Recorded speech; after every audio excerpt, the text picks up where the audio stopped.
जैसा कि last episode में हमने देखा कि जियान को लेकर एक गुफा के आगे कूद गया था। उस गुफा में खजाना रखा था जिसे जियान पाना चाहती थी, इसलिए अब वो दोनों उसके अंदर जाते हैं, जहाँ अंदर जाने पर उन्हें खजाने के साथ साथ 3 बॉक्स भी मिलते हैं। वहाँ एक मेडिसिन हर्ब्स भी थी और मास्टर के कहने पर जियान उसे लेने का डिसाइड करता है क्योंकि वो मेडिसिन हर्ब बहुत खास थी। जियान इसके बाद फिर उन बॉक्सेस को एक एक करके खोलने लगता है और पहले बॉक्स में उसे पॉइजन के रिलेटेड जानकारी मिलती है। इसको जियान लेने का डिसाइड करती है और दूसरे बॉक्स के अंदर उन्हें हाई लेवल जुआन आर्मर मिलता है। उस आर्मर के अंदर विंग्स भी थे और इसको जियान ले लेता है। असल में ये गुफा एक बहुत बड़े रिसेप्टेरियर की है।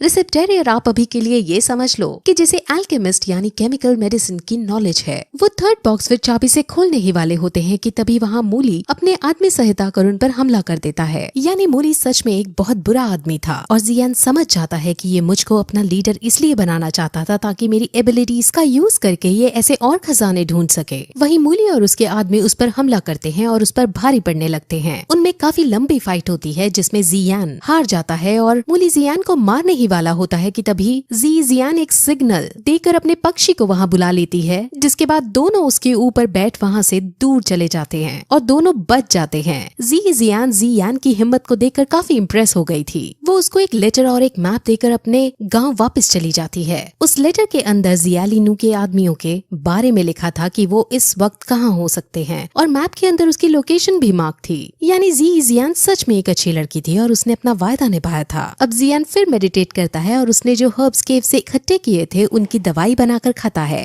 जिससे थोड़ी देर बाद उसका लेवल 10 पर अपग्रेड हो जाता है। वो बहुत खुश होता है, लेकिन उसके मास्टर ज्यादा खुश ना होने के लिए कहते हैं क्योंकि वो लेवल 10 के 2nd स्टार पर ही था। असल में हर लेवल के अंदर भी सब लेवल्स होते हैं जिसे स्टार्स कहा जाता है। 10th लेवल को ये लोग दाउजे नाम से पुकारते हैं। असल में जो उसकी मूली से फाइट हुई थी उसके अंदर उसकी स्ट्रेंथ अपग्रेड हुई थी। अब उसका मास्टर उसे एक नई स्किल के बारे में बताता है। स्किल का नाम फेंजियो है और इसके अंदर अलग अलग फायर्स प्रोड्यूस कर सकते हैं। मेनली इसमें से व्हाइट फायर को प्रोड्यूस करके हम उसे अपने तरीके से यूज करते हैं। ये स्किल बहुत शक्तिशाली थी और अब इसको जियान सीखना शुरू कर देता है। वहीं हमें जियालिनू के साथ उसके आदमी दिखाते हैं जो मेडिसिन लेकर अब वापस अपने शहर आ रहे थे। वहीं जियान जो अपनी प्रैक्टिस कर रहा था उससे उसके पास जियालिनू के होने का पता चलता है और अब उसका मास्टर उन्हें रोकने को कहता है। जियान सीधे वहां जाकर पहले तो एक एक करके उसके आदमियों को मारता है और फिर जियालिनू से लड़ाई शुरू करता है। जियान फेंजियो टेक्निक का यूज करते हुए व्हाइट फ्लेम प्रोड्यूस करके उसे वहीं खाई से नीचे गिरा देता है, जिसके बाद उसकी ऑन द स्पॉट मृत्यु हो जाती है। जियान उसके सारे इंग्रेडिएंट्स को डिस्ट्रॉय करके उसके रथ को वापस भेज देता है। रथ वापस जियालिबी हाउस के अंदर पहुंचता है और साथ ही उसे बताता है कि एक आदमी जिसने अपना मुंह छुपाया हुआ था उसने जियालिनू को मारकर सारे इंग्रेडिएंट्स डिस्ट्रॉय कर दिए। अब जियालिबी बहुत बुरी तरह टूट जाता है क्योंकि वो बार बार हारता जा रहा था। साथ ही जब ये बताता है कि उसने व्हाइट फ्लेम का यूज किया तब जियालियाओ समझ जाता है कि ये जरूर जियान था, क्योंकि जब जियान ने जियालियाओ को घायल किया था तब भी व्हाइट फ्लेम ही निकाली थी। अब जियालिबी ने जो इंग्रेडिएंट्स खरीदे थे वो बहुत महंगे थे और वो सब डिस्ट्रॉय ही हो चुके थे, जिस वजह से अब जियालिबी पूरी तरह से कंगाल हो चुका था और उस पर अब बहुत सारा कर्जा आ चुका था। वो मार्केट से भी अपने सारे पैसे उठा लेता है और अपनी सारी जमीन भी बेचने को कहता है, जिससे अब उसका साम्राज्य पूरी तरह से टूटने लगता है। वहीं अब जियान अपने घर वापस लौट आता है और उसके पापा जियालिबी हाउस के कंगाल होने पर काफी खुश होते हैं। अब जियान उनसे एक बात कहता है कि अब उसे शहर के बाहर जाना होगा क्योंकि उसे जो टीचर मिला है यानी उसके मास्टर हैं वो अब आगे की ट्रेनिंग शहर से बाहर कराएंगे। उसके पिता उसे आज्ञा दे देते हैं क्योंकि जी क्लान का फ्यूचर अब जियान पर ही टिका था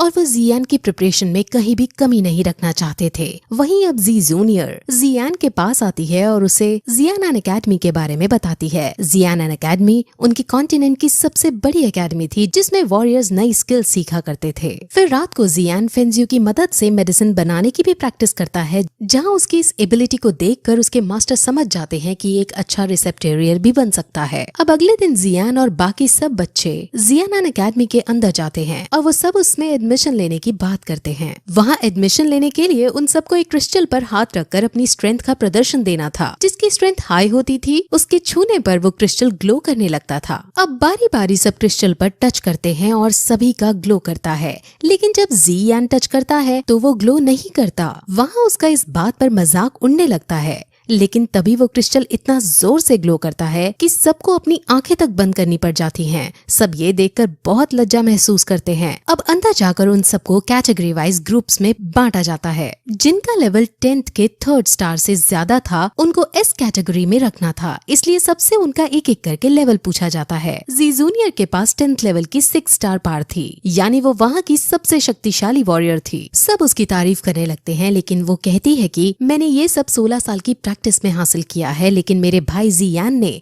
लेवल 10th की 5th लेवल सिर्फ 6 महीने में हासिल की। अब सब ये सुनकर बहुत चौंक जाते हैं और जियान भी प्राउड महसूस करने लगता है। वो सब बात कर ही रहे होते हैं कि तभी जियान प्रोफेसर से कहता है कि उसे 1 साल की छुट्टी चाहिए। सब बहुत शॉक होते हैं कि अभी तो एडमिशन हुआ और अभी से इसको 1 साल की छुट्टी चाहिए। प्रोफेसर पहले तो मना करने की सोचते हैं, लेकिन फिर वो उसे कहते हैं कि मैं तुम्हारी एबिलिटीज और पावर को तुमसे फाइट करके परखूंगा। अब अगर मुझे पसंद आई तो तुम छुट्टी ले सकते हो। जियान मान जाता है और अब प्रोफेसर और जियान की फाइट शुरू होती है। उन दोनों में काफी आइकॉनिक लेवल की फाइट चलती है, जिसमें जियान अपनी एबिलिटीज का परिचय बहुत अच्छे ढंग से देता है। हालांकि वो प्रोफेसर को हरा नहीं पाता, लेकिन प्रोफेसर उसको देख बहुत खुश होती है। अब फिर फाइट खत्म होने पर वो उसे छुट्टी पर जाने की इजाजत दे देते हैं। वहीं अब वो बाकी सब बच्चों से कहती है कि हम अगले हफ्ते नैनयान एकेडमी के बेस पर जाकर वहाँ प्रैक्टिस करेंगे। नैनयान एकेडमी शहर के बाहर मौजूद थी, लेकिन जियान अब अपना दिमाग चलाता है और वो प्रोफेसर को अपने शहर में अपना स्कूल चलाने को कहता है। वो कहता है कि आप हमारे शहर में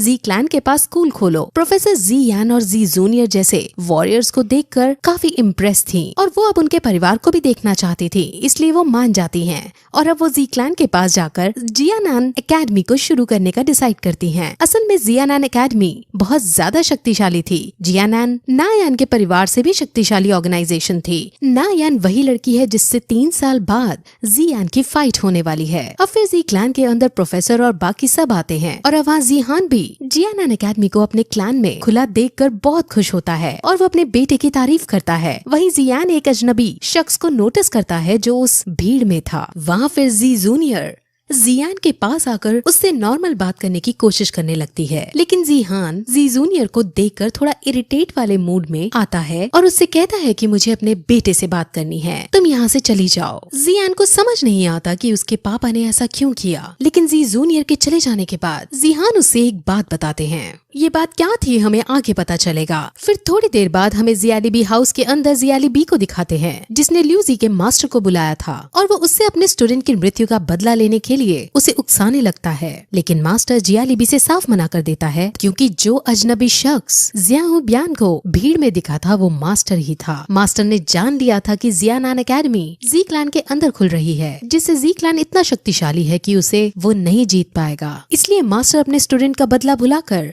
जियाली बी को अकेले छोड़ चला जाता है। अब जियाली बी को काफी गुस्सा आता है और अब उसे कुछ नहीं समझ आ रहा था, इसलिए वो अब सीधे जियान को जान से खत्म करने का डिसाइड करता है। वहीं जियान अपने पापा की बताई हुई एक बात से काफी लो महसूस कर रहा था, लेकिन उसके मास्टर उसे मोटिवेट करते हैं। जहाँ अब वो फिर से खड़ा हो बाहर घूमने निकल जाता है, वहाँ उसे याफी दिखती है जो उससे बात करने लगती है। वो दोनों नॉर्मल वे में बात ही कर रहे थे कि तभी वहाँ एक सैनिक आता है। वो जियान को एक लेटर देता है। उस लेटर के अंदर जियान का मैसेज और उसकी एक ज्वेलरी थी। मूली ने जियान को किडनैप कर लिया है और वो जियान से हेल्प मांग रही है। अपनी दोस्त की हेल्प करने के लिए जियान तुरंत उसको बचाने उसके विलेज की तरफ भागता है। वहीं याफी के पास जी जूनियर छुपकर उनकी सब बातें सुन रही थी। असल में जी जूनियर उसकी असली बहन नहीं थी और उनके बीच क्या रिश्ता है वो अभी क्लियर नहीं हुआ है। वहीं जियान विलेज की तरफ भाग रहा था, लेकिन रास्ते में एक ब्रिज पर उसे जियाली बी मिल जाता है। जियाली बी बैंकरप्ट हो चुका था और वो इसका इल्जाम जियान पर लगाता है और उसको जान से मारने के लिए उसकी तरफ दौड़ता है। जियान हालांकि शक्तिशाली था, लेकिन वो जियाली बी जैसे आदमी को हरा नहीं सकता था। उन दोनों में फाइट होती है, जिसके अंत में जियान मरने ही वाला होता है कि तभी पीछे से जी जूनियर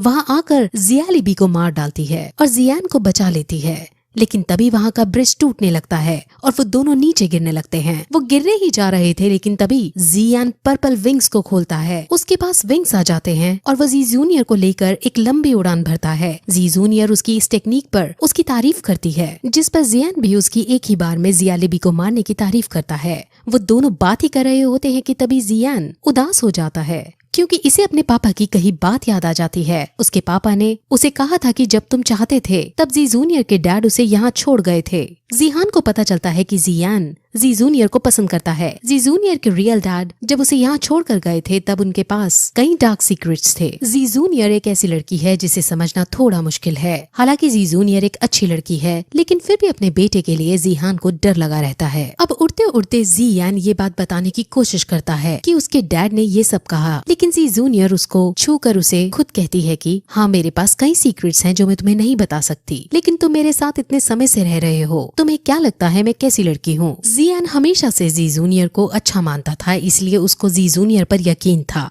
वहीं दूसरी तरफ हमें फिर नायान को दिखाते हैं जो पर्वत पर बैठकर मेडिटेट कर रही थी। उसके पास एक पक्षी लेटर लेकर आता है और उसे पढ़ने पर वो बहुत ज्यादा गुस्सा हो जाती है। उसे पता चल जाता है कि जियान की प्रोग्रेस हो रही है, लेकिन वो किसी भी कीमत पर 3 साल बाद होने वाले मैच में हारना नहीं चाहती थी। इसलिए अब वो अपने आदमी से एक रिसेप्टेरियर से अच्छी कल्टिवेटेड पिल लाने को कहती है, ताकि उसके खुद के लेवल जल्दी जल्दी बढ़ सके और वो भी तैयारी कर सके आने वाले मुकाबले की। वहीं अब दूसरी तरफ मूली ने जियान को किडनैप कर रखा था और उसी का प्लान था जियान को यहाँ बुलाने का, क्योंकि असल में थर्ड बॉक्स की चाबी जियान के पास रह गई थी और मूली को वो बॉक्स चाहिए था, इसलिए जियान के लिए उसने ये सारा ट्रैप रचा था। वहीं जियान अब जी जूनियर को लैंड करवाकर जियान के पास जाने लगता है। जी जूनियर पूछती है कि वो तुम्हारी फ्रेंड है या गर्लफ्रेंड, जिस पर जियान उसे सिर्फ अपनी फ्रेंड बताता है और वहाँ से चला जाता है और उसके जाने के साथ ही पहला सीजन खत्म हो जाता है।